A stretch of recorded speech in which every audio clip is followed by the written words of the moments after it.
प्रधानमंत्री मोदी NAM देशों के वर्चुअल सम्मेलन में हिस्सा लिया। ये सम्मेलन कोरोना वायरस के वैश्विक संक्रमण से उपजे खतरे को लेकर आयोजित हुआ। सम्मेलन में प्रधानमंत्री मोदी ने कहा कि हमने दुनिया के 123 देशों में मेडिकल सप्लाई सुनिश्चित कराई है, जिसमें 59 गुटनिरपेक्ष राष्ट्र भी शामिल हैं। NAM सम्मेलन में बिना नाम लिए पीएम मोदी ने पाक पर हमला बोला। पीएम ने कहा कि दुनिया कोरोना से मुकाबला कर रही है और कुछ लोग आतंक का वायरस फैलाने में जुटे हैं। कोरोना को लेकर आर्थिक नुकसान पर राहुल गांधी आज सुबह 9 बजे नोबेल विजेता अभिजीत बनर्जी से चर्चा करेंगे। कांग्रेस ने 1 मिनट 44 सेकंड का वीडियो ट्विटर पर जारी कर इसकी जानकारी दी है। शहीद कर्नल आशुतोष शर्मा का पूरे राजकीय सम्मान के साथ आज अंतिम संस्कार होगा। जयपुर मिलिट्री स्टेशन पर सुबह 9 बजे शहीद को श्रद्धांजलि दी जाएगी। सीएम अशोक गहलोत भी शहीद आशुतोष को श्रद्धांजलि देंगे। सोमवार को जम्मू कश्मीर के हंदवाड़ा में सुरक्षा बलों और आतंकियों में हुई मुठभेड़ में सीआरपीएफ के 3 जवान शहीद हो गए। हंदवाड़ा इलाके में 3 दिन के अंदर ये दूसरा हमला है।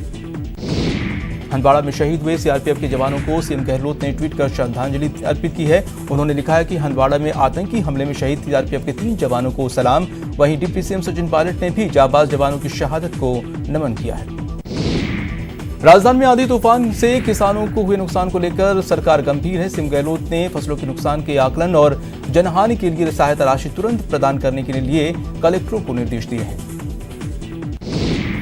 टुंग में आंधी तूफान में मारे गए 4 मृतकों को परिजनों को 4-4 लाख की सहायता राशि दी जाएगी। वहीं घायलों को भी सहायता राशि मिलेगी। राज्य सरकार ने मुआवजे का ऐलान किया है। देश भर में कोरोना के कुल केस 42,836 तक पहुंच गए हैं। वहीं अब तक 11,762 लोग सही हुए हैं, तो कुल 1,389 लोगों की कोरोना से मौत हो गई है। पिछले 24 घंटे में कोरोना के केस में तेजी से आई है। रिकवर करने वालों की संख्या में भी तेजी बढ़ी है। पिछले 24 घंटे में 1074 मरीज ठीक हुए हैं, तो पिछले 24 घंटे में कोरोना के 2,553 केस सामने आए। राजधानी दिल्ली में 24 घंटे में 427 नए मामले सामने आए हैं। अब मरीजों की संख्या 4,549 हो गई है। वहीं सीएम केजरीवाल ने लॉकडाउन में छूट को लेकर लोगों को नियम न तोड़ने की चेतावनी दी है। दिल्ली में आज से शराब महंगी हो जाएगी। केजरीवाल सरकार ने शराब पर स्पेशल कोरोना फीस लगाने का फैसला किया है। ये फीस MRP पर 70% लगेगी। दिल्ली सरकार का यह फैसला आज से लागू होगा।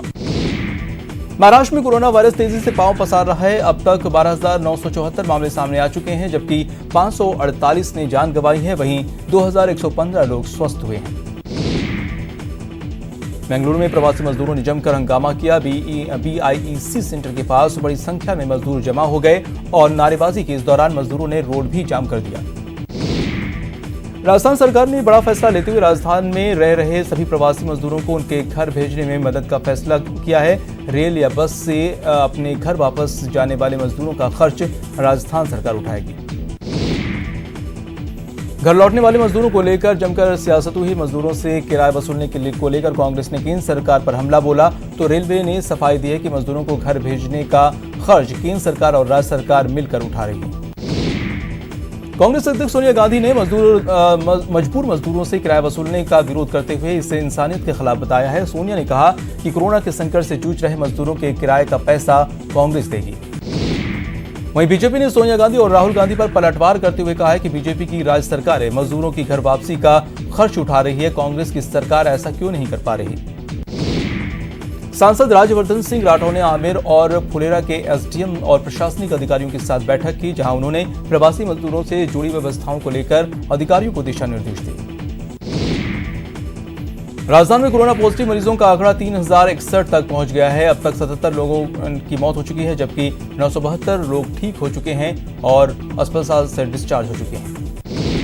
राजधानी में पिछले 24 घंटे में सबसे ज्यादा 175 नए मरीज सामने आए हैं, जबकि 6 मरीजों की मौत हो चुकी है। वहीं अब तक 3,061 मरीजों में से 1,438 की रिपोर्ट निगेटिव आई है। नागौर में लगातार मरीज कोरोना को मात देकर तेजी से ठीक हो रहे हैं। स्वस्थ होने पर अब तक 49 मरीजों को डिस्चार्ज किया गया है। जिले में अब तक केवल 67 एक्टिव केस बचे हुए हैं। राजधानी जयपुर में से लॉकडाउन 3 के चलते कुछ चीजों में छूट दी गई है। रेड जोन में भी आवाजाही शुरू हो गई है। 2 व्हीलर पर एक सवारी और 4 व्हीलर पर ड्राइवर समेत 3 लोगों को छूट दी गई है। कोटा में पॉजिटिव मरीजों की संख्या 212 तक पहुंच गई है। यहां 9 थाना इलाकों में कर्फ्यू जारी है। वहीं यहां फंसे बिहार के स्टूडेंट्स के रवानगी का सिलसिला जारी है। कोटा में लगातार कोरोना पॉजिटिव की तादाद में इजाफा हो रहा है। ऐसे में सब्जी विक्रेता के पॉजिटिव रिपोर्ट आने के बाद शहर में हड़कंप मच गया है, जिसके बाद यूडीएच मंत्री शांति धारीवाल ने आनन फानन में सभी सब्जी विक्रेताओं की स्क्रीनिंग के निर्देश दिए। अजमेर में कोई भी पॉजिटिव केस नहीं मिला है। अजमेर में कुल पॉजिटिव मरीजों का आंकड़ा 172 है, जिसमें से एक की मौत हो चुकी है और 40 ठीक हो चुके हैं। राजसमंद में केलवा कस्बे में 2 और पॉजिटिव मामले मिलने से हड़कंप मच गया है। जानकारी के बाद दोनों परिवार 30 लोगों को राजसमंद क्वारंटाइन सेंटर भेजा गया। बीकानेर में पीबीएम कार्मिक कोरोना पॉजिटिव मिली है, जिसके बाद प्रशासन ने दीवनगर, राजनगर और अमर कॉलोनी को पूरी तरह से सील कर दिया है। साथ ही दमकल विभाग की गाड़ियां क्षेत्र को सैनिटाइज कर रही हैं। भरतपुर के बिजली घर क्षेत्र में 2 कोरोना पॉजिटिव मिलने से हड़कंप मच गया है। जानकारी के बाद डॉक्टर्स की टीम ने स्क्रीनिंग तेज कर दी है। अलवर के कोट कासिम की चावड़ी गांव में एक कोरोना पॉजिटिव मिला है, जिसके बाद जिले में कोरोना पॉजिटिव मरीजों की संख्या बढ़कर 12 हो गई है। झालावाड़ में कोरोना मरीजों की संख्या कम होती नजर आ रही है, जिसको देखते हुए जिला प्रशासन ने सख्ती बरती, जिससे शहर के विभिन्न क्षेत्रों में कर्फ्यू के तहत जीरो मोबिलिटी बनी हुई है। चिकित्सा विभाग ने प्रदेश में लॉकडाउन के दौरान आम लोगों के लिए टेली कंसल्टेंसी सुविधा उपलब्ध कराने के लिए e-संजीवनी.in पोर्टल को लॉन्च किया है। इसकी औपचारिक शुरुआत चिकित्सा और स्वास्थ्य मंत्री डॉक्टर रघु शर्मा ने की। लॉकडाउन 3.0 शुरू होने के साथ ही सीएम अशोक गहलोत ने वीडियो कॉन्फ्रेंस की। इस दौरान उन्होंने कोर ग्रुप के साथ सभी जिला मुख्यालयों से जुड़े साथी और मजदूरों और छात्रों, पर्यटकों और श्रद्धालुओं को वापस अपने घर भेजने को लेकर समीक्षा की। बीकानेर की खाजूवाला विधानसभा के विधायक गोविंद राम मेघवाल ने उपखंड स्तर के अधिकारियों के साथ बैठक की और आइसोलेशन सेंटर में पंजाब के रुके मजदूरों से मुलाकात कर व्यवस्था की जानकारी ली। चिकित्सा राज्य मंत्री डॉक्टर सुभाष गर्ग भरतपुर दौरे पर रहे। इस दौरान उन्होंने कर्फ्यूग्रस्त इलाकों का जायजा लिया। अपने गृह प्रदेश में भेजे जा रहे मजदूरों से रेल भाड़ा वसूलने के मामले में डिप्टी सीएम सचिन पायलट ने विरोध जताया है। कहा है कि इस किराए को केंद्र सरकार की ओर से वहन किया जाना चाहिए। जयपुर ग्रामीण सांसद राज्यवर्धन सिंह राठौर ने आमेर और फुलेरा विधानसभा के एसडीएम और प्रशासनिक अधिकारियों से बैठक की। इस दौरान राठौर ने बताया कि अन्य राज्यों से आने वाले प्रवासी मजदूरों से जुड़ी व्यवस्थाओं पर दिशा निर्देश दिए गए। स्पेशल ट्रेन के जरिए मजदूरों को उनके राज्यों में पहुंचने का सिलसिला जारी है। केंद्र सरकार ने साफ किया है कि मजदूर के टिकट की 85% जिम्मेदारी उनकी है और 15% किराया राज्य सरकार को वहन करना होगा। जयपुर में फंसे मजदूरों और छात्रों को घर पहुंचने का सिलसिला जारी है। स्पेशल ट्रेनें फंसे लोगों को घर पहुंचाने में जुटी हुई। अजमेर में बीते 45 दिनों में फंसे देश के अन्य राज्यों के लोगों को उनके गृह प्रदेश भेजने की कवायद शुरू हो गई है। राज्य सरकार की पहल पर अजमेर से कोलकाता के लिए पहली स्पेशल ट्रेन रवाना हुई, जिसमें 1118 लोग पश्चिम बंगाल के लिए रवाना हुए। सूरजगढ़ में मजदूर पैदल ही चलकर झुंझुनू मुख्यालय पहुंच गए। करीब 22 मजदूर अपने बच्चों के साथ झुंझुनू पहुंचे। जानकारी के बाद प्रशासन इन्हें एमपी भेजने की तैयारी कर रहा है। लॉकडाउन में फंसे मजदूरों का पैदल पलायन जारी है। एमपी के दामोह जाने के लिए किशोर भिवाड़ी से 100 किलोमीटर चलकर कामा पहुंचे। कोरोना के चलते देश भर में लॉकडाउन है। ऐसे में गुजरात, महाराष्ट्र समेत अन्य प्रदेशों में रोजगार करने को गए लोग बेरोजगार होकर डूंगरपुर अपने घर लौट आए हैं। प्रतापगढ़ के छोटी सादड़ी में नगर पालिका की ओर से हर साल महाशिवरात्रि पर वार्षिक मेला होता है, जिसमें आए झूले, चक्री और कामगारों को 2 महीने बाद प्रशासन के प्रयासों से अपने गांव जाने की परमिशन मिल गई।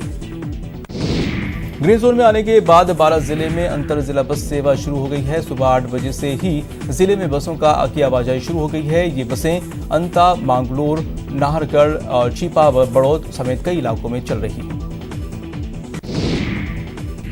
प्रदेश में कोरोना के चलते स्कूली बच्चों का नुकसान न हो, इसके लिए बच्चों को आकाशवाणी से पढ़ाया जाएगा। इसके प्रसारण के लिए निःशुल्क स्लॉट का आवंटन किया गया है। कोरोना काल में कोटा के डॉक्टर दिन रात सेवा में जुटे हुए हैं। डॉक्टर की मेहनत का ही नतीजा है कि कोटा में कोरोना पॉजिटिव मरीजों को ठीक होने का प्रतिशत सबसे ज्यादा है।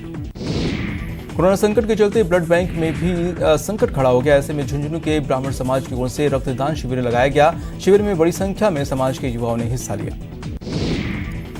कोटा के खिरडी पांड्या गांव में चिकित्सा विभाग की टीमों का माला पहनाकर स्वागत किया गया। मोबाइल ओपीडी टीम पर लोगों ने फूल बरसाए। जयपुर में लॉकडाउन के बीच कोरोना वॉरियर्स बेजुबानों की मदद कर रहे हैं। लॉकडाउन की वजह से वॉरियर्स पक्षियों के लिए शहर भर में भोजन परोस रहे हैं। भरतपुर में पशुओं को खाने की व्यवस्था के लिए युवाओं ने मदद का हाथ बढ़ाया है। एबीवीपी के सदस्य शिवम सक्सेना के नेतृत्व में पहल की शुरुआत हुई। अलवर में भाजपा कार्यकर्ताओं ने कोरोना योद्धाओं और सफाई कर्मियों पर फूल वर्षा कर उनका स्वागत किया। अलवर में आरएसएस कार्यकर्ताओं की अभिनंदन समारोह आयोजित की गई। कार्यकर्ताओं ने कर्मवीरों का स्वागत किया। करौली में कुंभकार भी घड़ों पर संदेश लिखकर घर में रहने की संदेश दे रहे हैं। कुंभकार का संदेश बेहद कारगर साबित हो रहा है। कोटा में चिकित्सा विभाग ने लॉकडाउन के चलते झोला छाप डॉक्टरों के खिलाफ कार्रवाई की है। टीम ने रंगवाड़ी इलाके में स्थित आरडी वर्मा क्लिनिक पर छापा मारकर सील किया। जयपुर में लॉकडाउन के तीसरे फेज में शराब दुकानों के खुलने के बाद अचानक दुकानों पर लोगों की भीड़ उमड़ पड़ी। अब शराब बिक्री के लिए पुलिस का सहारा लेना पड़ रहा है। राज्य सरकार के आदेश के बाद शराब की दुकानें खुल गई हैं। दुकानों पर सुबह 10 बजे से ही लंबी लाइनें देखी गई। हालांकि यहां सोशल डिस्टेंसिंग का पालन किया जा रहा है। कोटा में शराब की दुकानों पर लॉकडाउन की धज्जियां उड़ती नजर आई, जिसके बाद पुलिस ने शराब की दुकानों के संचालक के खिलाफ मामला दर्ज कर लिया है। लॉकडाउन 3 के पहले दिन ही कोटा में सोशल डिस्टेंसिंग की धज्जियां उड़ती नजर आई। पहले ही दिन शराब की दुकानों के बाहर लंबी कतारें देखने को मिली। लॉकडाउन के तीसरे चरण में शराब की कई दुकानें खुल गई। हालांकि कोटा रेड जोन में है, ऐसे में कोटा में किन किन चीजों की अनुमति होगी, इसके लिए आदेश जारी किए जाएंगे। जोधपुर में शराब की दुकानें खुल गई हैं, जिसके बाद शराबी काफी खुश हैं। शराब की दुकानों के बाहर करीब आधा किलोमीटर लंबी लाइन नजर आई। उदयपुर में कागजी कार्रवाई की वजह से शराब दुकानदार अपनी दुकानें नहीं खोल पाए। दुकानदारों ने दुकानें खोलने से पहले पूरे स्टॉक को लेकर दस्तावेज को दुरुस्त करने के लिए आबकारी विभाग पहुंचे। भीलवाड़ा में 45 दिन बाद शहर के कुछ हिस्सों में ढील दी गई है। ढील मिलते ही दुकानदारों और ग्राहकों ने सोशल डिस्टेंसिंग की जमकर धज्जियां उड़ाई। अलवर में शराब की दुकानें खुलने के बाद शराब खरीदने के लिए लोगों की लंबी कतारें देखने को मिली। इस दौरान सोशल डिस्टेंसिंग की जमकर धज्जियां उड़ाई गई। लॉकडाउन 3.0 में डूंगरपुर के सागवाड़ा नगरपालिका क्षेत्र में नियमों की धज्जियां उड़ाई नजर आई। सागवाड़ा कस्बे में सोमवार सुबह से ही दुकानें खुलना शुरू हो गई। वहीं बाजारों में लॉकडाउन से पहले की तरह ही भीड़ उमड़ पड़ी। दौसा जिला ऑरेंज जोन में आ गया है। जैसे ही बाजार खुले, लोगों की भीड़ उमड़ पड़ी। काफी दिनों से घरों में कैद दुकानदार और स्थानीय लोग अचानक सड़कों पर उमड़ पड़े। भीलवाड़ा में कर्फ्यू में कुछ दिन ढील दी गई है, लेकिन ढील देते ही सड़कों पर 2 पहिया और 4 पहिया वाहनों की भीड़ लग गई, जिसके बाद हालात को काबू करने के लिए डीएसपी भवर रणबीर ने खुद पैदल सड़कों पर निकलकर भीड़ को कंट्रोल किया। कोरोना से बचाव के लिए देश भर में लॉकडाउन 17 मई तक बढ़ा दिया गया है और साथ ही ग्रीन जोन में बाजार खोलने के साथ ही लॉकडाउन में रियायत दी जा रही है। अलवर के 1 दर्जन से ज्यादा बाजारों को प्रशासन ने खोलने की अनुमति नहीं दी, जिसके बाद व्यापारियों ने विरोध शुरू कर दिया है। बूंदी की ग्रीन जोन में होने के चलते 43 दिन बाद दुकानें खुली। वहीं लोगों की भारी भीड़ उमड़ने से तहसीलदार भरत सिंह और कोतवाली प्रभारी लोकेंद्र पुलिस वाले ने बाजारों में घूमकर सभी से सोशल डिस्टेंसिंग का पालन करने की अपील की। चूरू में 33 दिन बाद कर्फ्यू खुला। वहीं जिला कलेक्टर और एसपी ने बाजार का पैदल दौरा किया। वहीं सभी से एडवाइजरी के पालन की हिदायत दी। सरदार शहर ग्रीन जोन में आ गया है, जिसके चलते जिला कलेक्टर ने शहर में कर्फ्यू को हटा दिया है, जिसके बाद दुकानें खुलनी भी शुरू हो गई हैं। कोटा में गैथून थाना पुलिस ने शराब तस्कर के खिलाफ कार्रवाई करते हुए अवैध शराब के साथ एक आरोपी को गिरफ्तार किया है। वहीं आरोपी के कब्जे से 20 लीटर अवैध हथकढ़ शराब बरामद की है। टोंक में आबकारी विभाग ने कार्रवाई करते हुए देसी शराब बनाने वाली 8 भट्टियों को तहस नहस कर दिया है। टोंक के अलीगढ़ थाना पुलिस ने लूट की वारदात को खुलासा किया। किसानों से की गई लूट मामले में पुलिस ने 2 आरोपियों को गिरफ्तार किया है। कोटा पुलिस ने 12 घंटे के अंदर चोरी का खुलासा किया है। लाखों की नकदी और जेवरात चुराने मामले में पुलिस ने 3 शातिर चोरों को गिरफ्तार किया है। राजसमंद एसपी ने जुआ खेलने की शिकायतों पर सख्त निर्देश दिए हैं, जिसके बाद आमेर थाना पुलिस ने जुआ खेलते 7 लोगों को गिरफ्तार किया है। चूरू में 1 महीने से बंद पड़े मकान के ताले तोड़कर अज्ञात चोरों ने नकदी और जेवरात चुरा लिए। सिरोही के पिंडवाड़ा में नगरपालिका अधिशासी अधिकारी और कर्मचारियों के साथ हाथापाई की गई। दरअसल निरीक्षण के दौरान एक युवक ने हाथापाई की। जोधपुर में लेडी कांस्टेबल ने कार में महिला का प्रसव करवाया। बाड़मेर से आ रही प्रसूता को अचानक प्रसव का दर्द तेजी से उठने लगा। तब गाड़ी को आखरिया चौराहे पर ही रुकवाया और महिला कांस्टेबल की मदद से उसका प्रसव करवाया गया। कोटा में मौसम ने करवट ली। करीब 20 किलोमीटर प्रति घंटे की रफ्तार से तेज आंधी चली। इस दौरान शहर के जेडीवी गर्ल्स कॉलेज के सामने बड़ा हादसा हुआ। हादसे में स्कूटर सवार व्यक्ति बुरी तरह से जख्मी हो गया। कोटा में तेज रफ्तार का कहर देखने को मिला है, जहां दीगूद इलाके में बाइक सवार पशु चिकित्सक की दर्दनाक मौत हो गई। करौली के कररपुर थाना क्षेत्र के गुसई चंबल घाट पर मगरमच्छ ने हमला कर दिया। इस दौरान मौके पर मौजूद लोगों ने पशुपालक को मगरमच्छ के जबड़े से मुश्किल से छुड़ाया। टिटरी ने जैसे ही ऑस्प्रे को देखा और जोर जोर से शोर मचा दिया। बाद में इस टिटरी के जोड़े ने ऑस्प्रे को अपने अंडों के लिए खतरा मानते हुए उस पर हमला शुरू कर दिया। चूरू के छापर में शौचालयों की सफाई करने वाले टेंगर चालक और शौचालयों से निकलने वाली गंदगी छापर चायबास रोड के किनारे डाल रहे हैं। वहीं दलदल में एक गौवंश फंस गया, जिससे कड़ी मशक्कत के बाद उसे बाहर निकाला गया। एडीसी भर्ती परीक्षा 2018 की अभ्यर्थी की नियुक्ति का रास्ता साफ हो गया। भर्ती में चयनित 11,322 अभ्यर्थियों को जिला विभाग आवंटन और नियुक्ति की सूचना संबंधित विभागों की ओर से दी जाएगी। भीलवाड़ा की आसींद नगर पालिका ने सफाई की जगह ऑटो टिपर का दुरुपयोग हो रहा है। चेयरमैन कैलाशी देवी और उनके पति गोपाल टिपर को खेती के काम में ला रहे हैं। चूरू के जीएनएम भर्ती के चयनित दिव्यांग नौकरी में वंचित रह गए, जिन्होंने सरकार पर आरक्षण को दरकिनार कर नौकरी देने का आरोप लगाया है और उपनेता प्रतिपक्ष ज्ञापन दिया।